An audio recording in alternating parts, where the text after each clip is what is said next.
오후 예배 때 제가 계속 사사기 말씀을 보고 있는데, 이 사사기 말씀 처음 시작하실 때 우리가 기억하듯이 기드온의 이야기로 시작을 했습니다. 특히 기드온 얘기 중에 8장부터 있었던 전쟁이 끝나고 난 뒤에 그 처세라든지 이후 방법들 얘기를 나눴는데, 오늘은 그 기드온이 처음 사사로 세워지는 장면을 말씀을 통해서 한번 나눠보고자 합니다.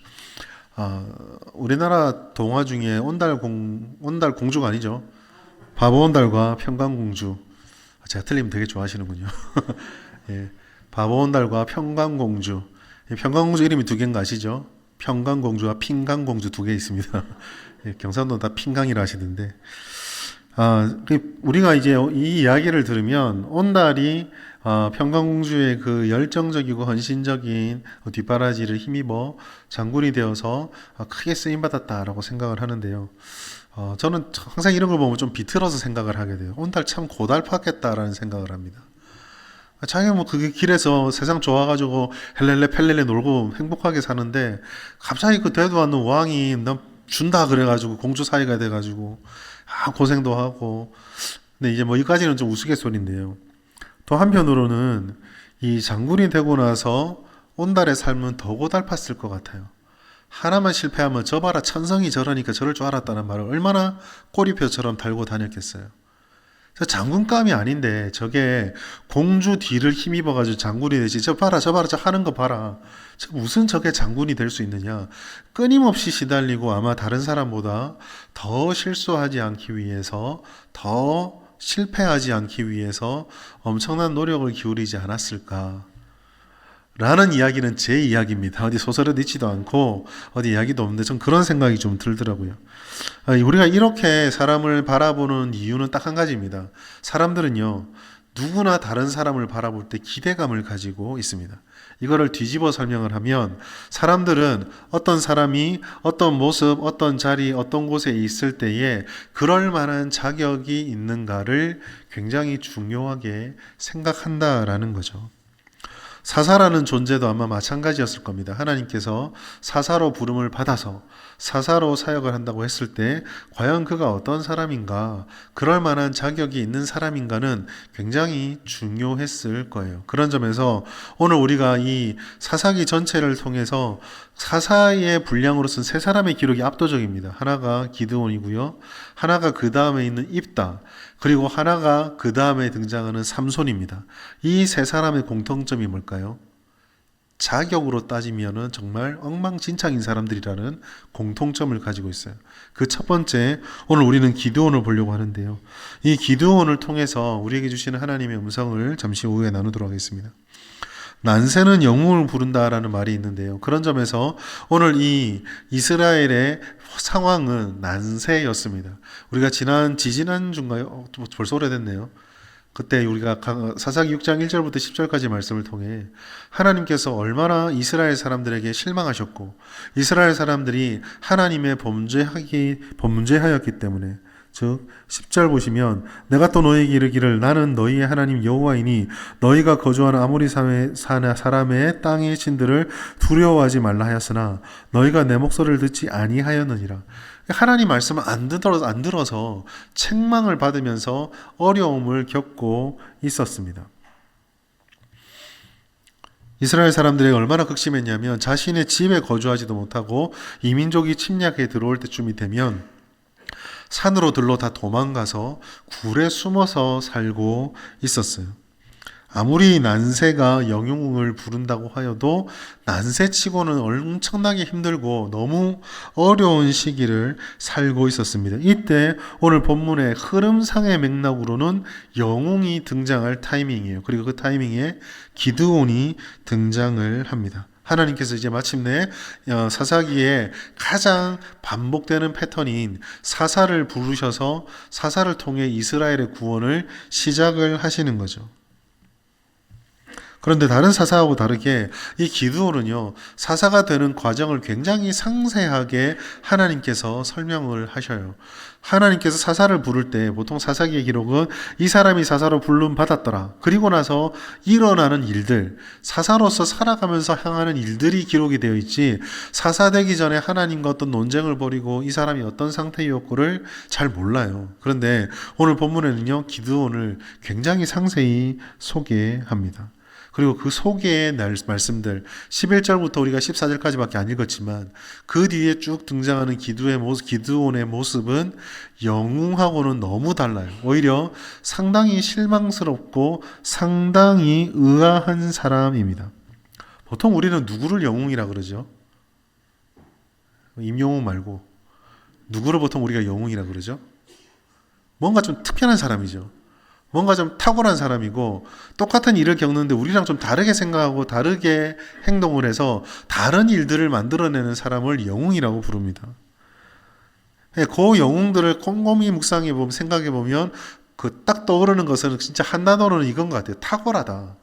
탁월함이 있다라는 게 중요한데 이 기드온은 전혀 그렇지 않아요. 그 영웅에 대한 기대감이 있다라는 건 그 영웅에게서 그런 모습이 보여지지 않으면 실망하게 되고 또 사람은 얼마든지 그 영웅을 순식간에 내쳐버릴 수도 있거든요. 오늘 기드온은요 정말 초라합니다. 11절 보시면은요 기드온이요 밀을 타작하고 있다라고 말씀을 해요. 그런데 밀을 타작하는데 어디서 타작한다고 되어 있습니까?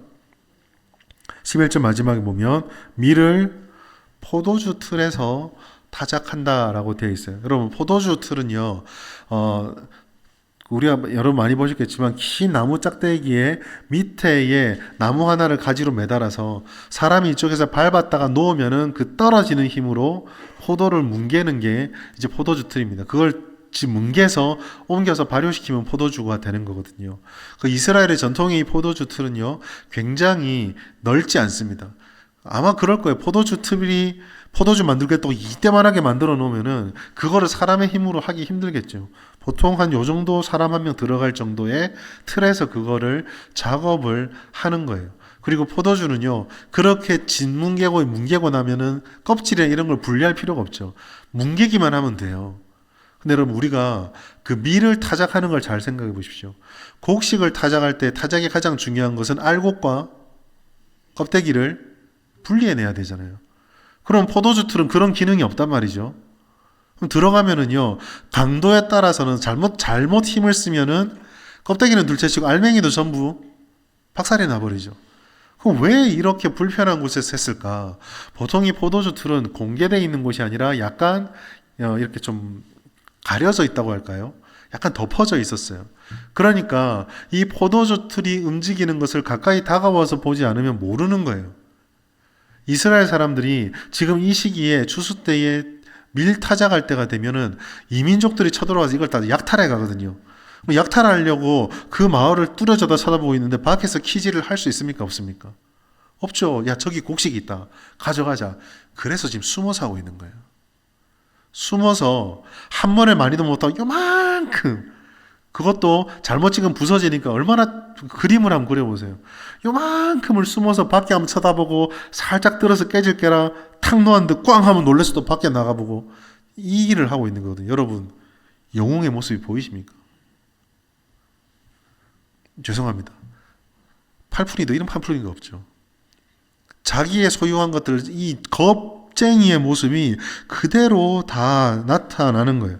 추수는요, 농경사회에서는요, 온 마을이 그 이전부터 잔치를 벌이고, 사실 미신을 좀 섬기게 되면 국까지도 하면서 추수가 잘 되길 바라는 일종의 마을 잔치예요. 대대적으로 알리고 온 마을 사람들이 함께 일어나가지고 그 기쁨을 만끽하는 게 추수거든요. 그런데요, 이 초라한 기드온의 모습에서는 잔치는커녕 심지어 남의 건 둘째치고 자기 것조차도 자기 마음대로 누리거나 소유하거나 지킬 수 없는 무능력한 모습이 그대로 드러나고 있습니다. 그래서 우리는 참 오늘 본문이 굉장히 충격적이에요. 왜요? 인간적으로 볼 때는 저는 이런 사람 안 쓸 것 같아요. 그런데 하나님께서 기껏해서 10절까지 그 이스라엘의 잘못을 책망하고 너희가 왜 이렇게 된지 좀 생각해라라고 막 말하고 나서 기껏해서 부른 사람이 이 기드온이었어요. 여러분, 우린 여기서 기드온을 부르신 하나님, 기드온이 어떤 사람인가를 묵상하기에 앞서서 하나님께서 기드온을 부르셨다라니 하나님의 초점을 맞추어 볼 필요가 있습니다.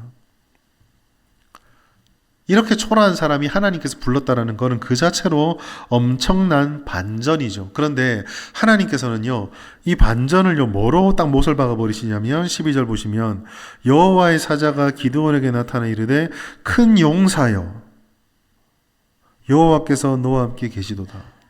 큰 용사여. 포도주 틀에서 바들바들 떨면서 그 틀을 들었다 놓고 있는데요.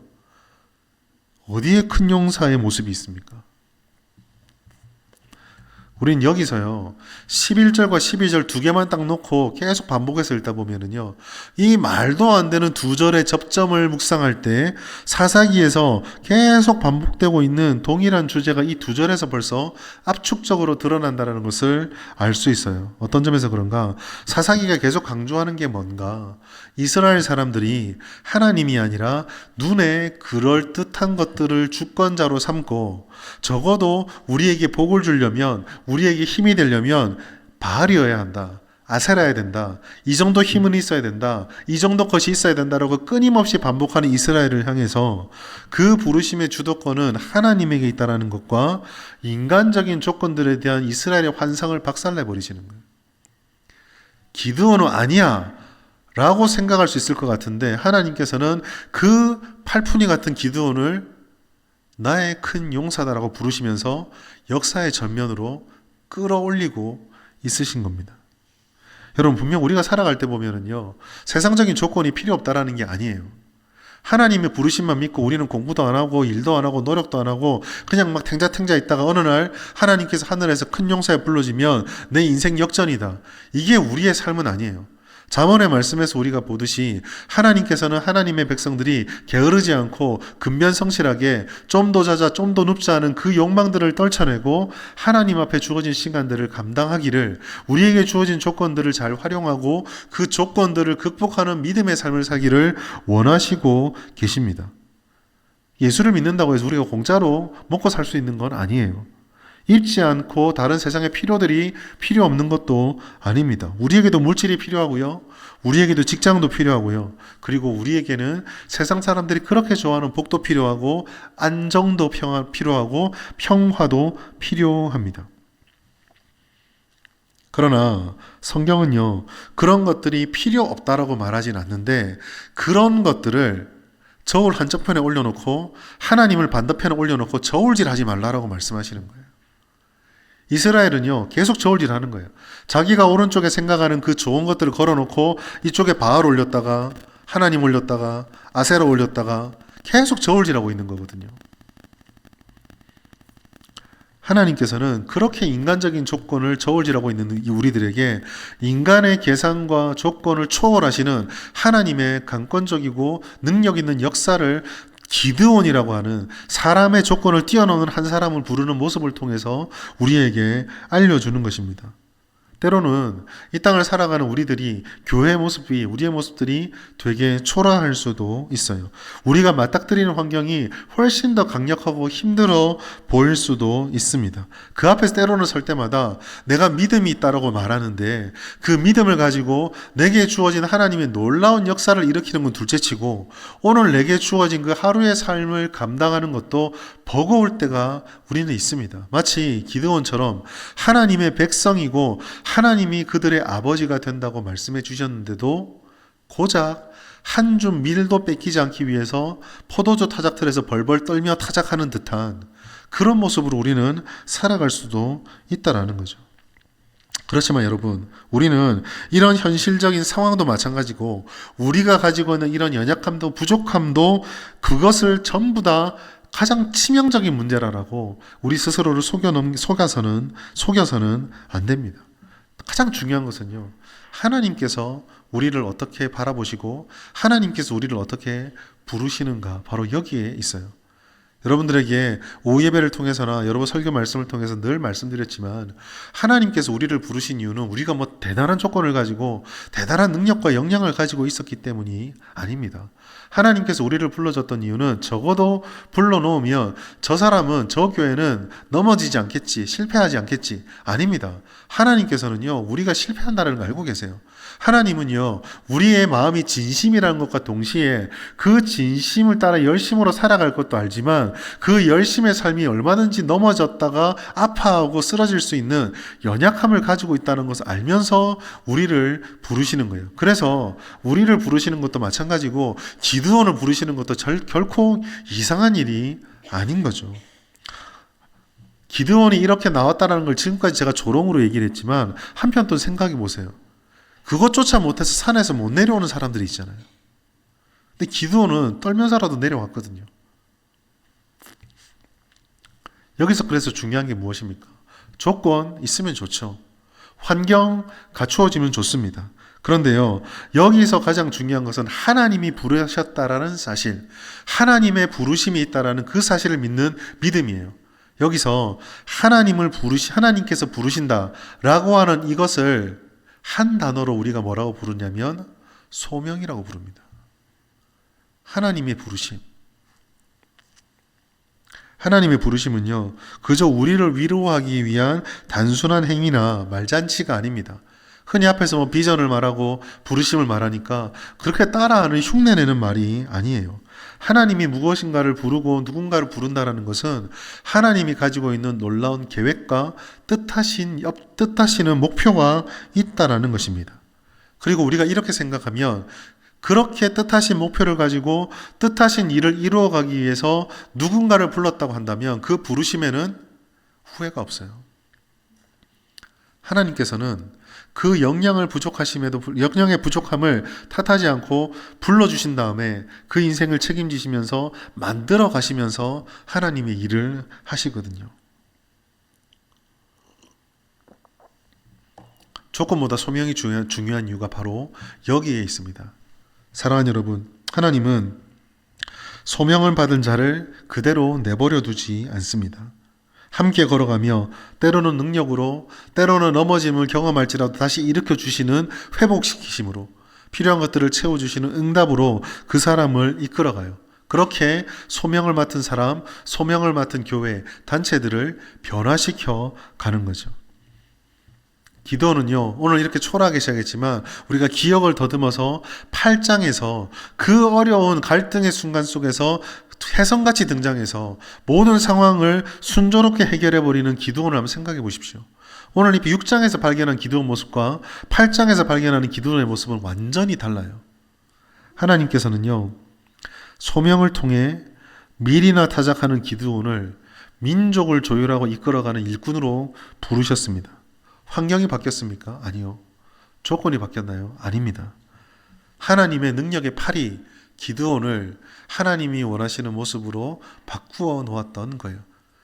조건과 환경에 얽매여서 아무것도 못하지 않던 자를 하나님께서 함께 동행해 주시고 힘을 주셔서 조건과 환경을 뛰어넘어서 자신의 길을 걸어갈 수 있는 자로 만들어 주셨던 것입니다. 그리고 바로 이 소명이 저와 여러분들을 부르신 하나님의 은혜예요. 우리도 예수 그리스도의 은혜로 구원을 받고 우리 안에 계신 성령을 통해서 각자의 삶의 자리로 부르심을 받았습니다. 그 부르신 자리에서 각자 다양한 도구로서의 직업이나 환경들을 가지고 있겠지만 우리는 모두 소명자로 부름을 받았어요. 믿는 자답게 살아라. 하나님을 온전히 따르는 자녀의 삶을 살으라라고 부름받았습니다. 그리고 그런 우리가 이 삶을 가지고 살려면 너무 버겁고 힘든 이 빡빡한 세상 속에서 마치 믿음을 지키는 것이 많은 사람이 걸어가는 길을 스스로 걷지 않아서 바보 같은 선택을 하는 것 같은 그런 의심이 드는 그런 마음의 아픔을 가지고 있는 우리를 향해서 하나님께서 이런 약속을 주셨어요. 요한복음 14장 18절 말씀 같이 읽겠습니다. 요한복음 14장 18절 한번 찾아보실까요? 요한복음 14장 18절. 제가 오늘 졸리실까봐 오후에 자막을 안 줬거든요. 자, 요한복음 14장 18절 여러분의 성경을 보시면서 갑자기 또 찾으라니까 당황스럽죠. 힌트를 드리자면 신약에 있습니다. 요한복음 14장 18절 같이 읽겠습니다. 시작. 내가 너희를 고아와 같이 버려두지 아니하고 너희에게 오리라. 여러분, 우리가 부름을 받는 순간 우리는 혼자입니까? 아닙니까? 우리 혼자 아니에요. 하나님께서 뭐라고 말씀하시죠? 너희를 고아와 같이 버려두지 않을 것이다. 사랑하는 여러분, 오늘 우리는요, 이 말씀을 가지고 주님께 나아가야 합니다. 하나님에 대한 오해가 있음을 우리는 기억해야 돼요. 하나님께서 이렇게 우리를 변화시킨다고 말하지만 그 변화와 다른 현실이 우리에게 찾아오면 우리는 늘 하나님을 오해합니다. 기드온도 마찬가지였어요. 하나님께서 큰 용사라 불렀는데 자신의 꼴이 큰 용사가 아니잖아요. 그래서 불평하는 말이 13절입니다. 13절 보시면 주여 여호와께서 우리와 함께 하신다고 해놓고 우리가 왜 이 꼴을 하고 있습니까? 왜 이런 어려움을 겪고 있습니까? 그리고 13절 마지막에 뭐라고 말합니까? 모든 이적은 어디 있습니까? 우리의 조상들은 애굽이란 나라를 그렇게 휘어져 놓고 하나님의 놀라운 역사를 경험하며 가나안 땅까지 왔다고 그러는데 도대체 그때 이적을 발휘하셨던 그 이적이 왜 지금 우리에게 없습니까? 그 주장의 핵심은 뭘까요? 백날 나를 큰 용사로 부르지만 나는 하나님이 우리를 버린 것 같다 라고 이야기를 하는 겁니다. 여러분, 기드온의 이 고백이요, 이 말이, 이 투정이 한 가지 놓치고 있는 게 있어요. 현실은 제대로 이해했습니다. 하나님이 자기를 버린 것 같다. 하나님의 역사가 안 나타나는 것 같다. 현상은 맞죠. 근데 기드온이 뭘 놓치고 있죠? 왜 그런 현상이 벌어졌느냐예요. 오늘 13절에 본문에 우리가 11절부터 14절까지 읽으면서 가장 많은 말을 기드온이 하거든요. 근데 이 긴 말에 하나 빠진 게 있습니다. 뭐가 빠져 있을까요? 자기들이 뭘 했는지는 한마디도 하지 않아요. 이스라엘이 그 앞에 조상들로부터 무슨 실패를 하고 어떤 명령을 받았는데 우리의 삶을 돌아보니 하나님께서 말씀하시는 것을 이러이러한 것들이 있었는데 이런 것들을 우리가 잘 지켰나? 우리가 잘 순종했나? 거기에 대한 자기 성찰이 있습니까? 없습니까?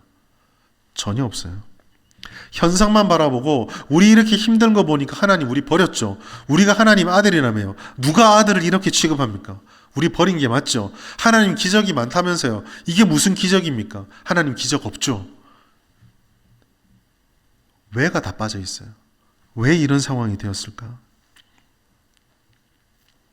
원인을 알 수 없는 상황이 우리에게 찾아올 때 여러 어려움과 현상들이 우리의 믿음과 우리의 삶을 물음표로 가득 채울 때 우리들이 현상에 자꾸 집중을 하게 되고 그게 우리의 마음을 무너뜨려요. 그게 우리의 마음을 무너뜨리기 시작하면 하나님에 대해서 믿었던 모든 근거들이 다 약해져 버리고 하나님을 점점 의심하기 시작합니다. 극기야는 하나님이 안 계신다라고 생각하죠. 주님의 선한 손길과 섭리가 그때는 그래도 믿어지고 그토록 잘 의지가 되는데 어느 순간부터 이런 거 없다라고 생각하게 됩니다.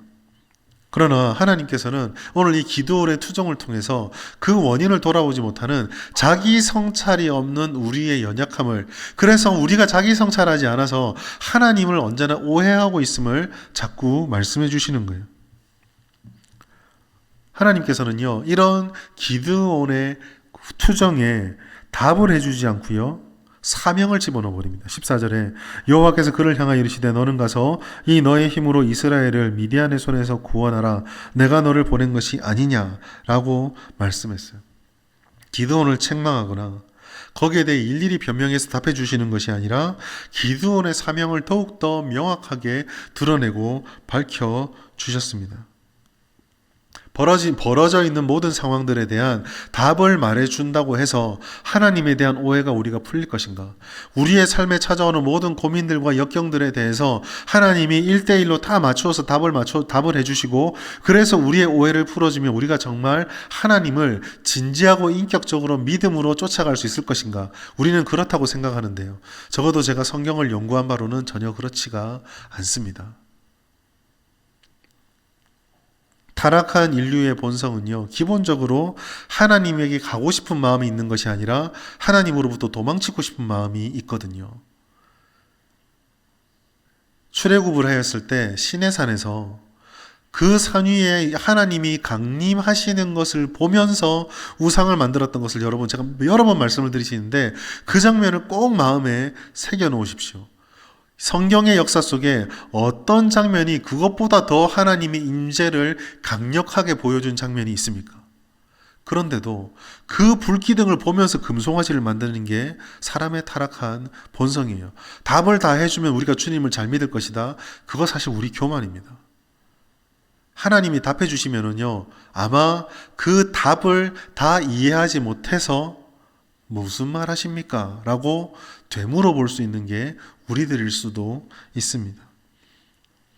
하나님께서 사명을 말해주신 이유는 그런 질문 자체, 성찰이 무의미하다고 말하는 건 아니지만 믿음이라고 하는 것은 정답을 모두 찾아내는 곳에 있는 것이 아니라 하나님의 사명 앞에서 때로는 탁상공론이나 계산을 잠시 내려놓고 주님 앞에 순종함을 통해 그동안 우리가 가지고 있었던 의문들에 대한 답들을 하나씩 찾아갈 수 있다는 것을 말해주는 것이다. 우리는 이렇게 생각할 수가 있는 거예요. 사실 기드온은요, 오늘 자기가 가졌던 의문들과 질문들에 대해서 정답을 제대로 별로 못 듣습니다. 이 답을 못 들어서 그 다음에 이어지는 기드온의 질문이 뭐였냐면, 좋습니다. 답 안 해줄 거면 최소한 나를 불렀다라는 증거라도 보여주십시오. 그리고 양털 시험하잖아요. 그렇게 한 걸음씩, 그렇게 미진하게, 어떨 때는 정말 기뻐하는 마음으로, 어떨 때는 마지못해 등 떠밀려 하는 순종일지라도 그렇게 사명을 확인해가며 한 걸음씩 전진하다 보니 우리가 전에 보았던 8장의 변화된 기드온의 모습으로 나타나게 되는 것입니다. 우리가 힘쓰게 붙잡아야 될 것은 바로 거기에 있는 거예요. 하나님의 사명과 하나님의 소명, 그리고 주님이 지금도 살아계셔서 우리와 함께 있다고 하는 그 사실입니다. 그 사실을 믿으면 우리의 초라함은 문제가 되지 않아요. 처음부터 하나님께서는 우리의 연약함을 아시고 불러주셨기 때문입니다. 우리가 힘써야 할 것은 그런 우리의 연약함을 기억하며 어떤 상황에 처할지라도 주님이 기뻐하는 그 한 걸음을 딛기로 결심하고 믿음으로 서는 것입니다. 하나님께서는 우리를 버리시지 않았어요. 기드온은 13절에서 왜 우리를 버렸습니까? 라고 말했지만 사실은 버린 것은 이스라엘이었습니다. 사사기 6장 1절부터 나오는 모든 말씀이 하나님을 애타게 찾고 믿음을 지키려고 했던 것이 아니었잖아요. 하나님께서 찾아오셔서 그들을 책망하시고 그들의 길을 보여주시고 그들에게 해결할 수 있는 답들을 던져주셨던 것이거든요. 하나님은요, 결코 우리를 외면하지 않고 하나님이 처음 발동시켰던 그 은혜를 끝까지 우리를 위해서 베풀어 주십니다. 이것이 우리가 어떤 상황에 있을지라도, 그리고 심지어 어떤 상황들 때문에 내 스스로가 하나님 앞에 초라하게 보인다 할지라도, 우리가 과연 무엇을 할 수 있을까 의심이 찾아올 때에도 유일하게 붙잡아야 될 한 가지가 바로 이 믿음이에요. 하나님은 우리를 큰 용사로 부르시고, 그렇게 부르신 하나님은 우리가 커서가 아니라 우리를 크다고 부르시니 뒤에 큰 일을 이루실 하나님이 우리와 함께 하시기 때문이라는 것을 우리는 믿어야 하는 것입니다. 사랑하는 여러분, 말씀을 우리가 읽어보면 이렇게 우리를 향한 하나님의 계획이 명확하게 담겨 있어요. 그 말씀을 붙잡고 우리가 기도하며 묵상을 하다 보면 그 속에서 그 시대의 이야기이지만 우리를 향해서 던져주시는 하나님의 질문, 하나님의 답도 그 속에 담겨 있습니다. 기드온만이 불평과 어려움 속에 처해 있습니까? 우리도 하나님의 자녀로 부름받았다고 하지만 이 믿음을 가지고 살아가기에는 믿음도 부족하고 현실을 살아갈 능력도 부족하고 우리를 둘러싼 환경이 너무 강력해 보여서 때로는 원망도 생기고 불평도 생기고 무기력하게 주저앉아 있을 수 있어요. 그럴 때 하나님께서는 오늘 말씀을 우리에게 주셨습니다. 나는 너희를 큰 용사로 부른다고요. 자격고 조건이 아닙니다. 그래서 우리는 큰 용사로 부르신 주님을 더 알기 위해서, 그 주님을 더 붙잡기 위해서 하나님 앞에 더 깊이 나아가야 해요. 오늘 오전에 말씀드렸던 것처럼 말씀과 기도의 깊이와 자기의 성찰을 주님의 말씀을 통해, 기도를 통해 더 깊이 해야 되는 이유입니다. 우리가 그렇게 주님께 나아가면 하나님께서는 우리의 연약함으로 우리를 버리시는 것이 아니라, 우리를 그렇게 외면하시는 것이 아니라, 우리가 그렇게 주를 부르짖는 그 마음을 받으시고 우리를 주권적으로 붙잡고 역사를 이루어 가시는 것입니다. 이제 우리는 오늘 예배가 끝나고 나면 또 다른 한 주의 삶으로 들어갑니다. 그곳에서 마주하게 되는 여러 가지 일들이 우리들에게 태산처럼 쏟아져 내린다 할지라도 여러분 기억하십시오. 하나님은 우리를 큰 용사로 부르셨습니다. 큰 용사이신 하나님께서 우리를 큰 용사로 불러주셨어요. 그러니 담대함으로 주님을 믿으며 이번 한 주도 하나님 안에서 살아갑시다. 마침내 우리를 부르셔서 놀라운 역사를 이루실 주님의 전진이 어떤 것인지를 경험하게 될 것입니다. 그런 한 주를 살아가시는 우리 모든 성도님 되시기를 예수님의 이름으로 축복합니다.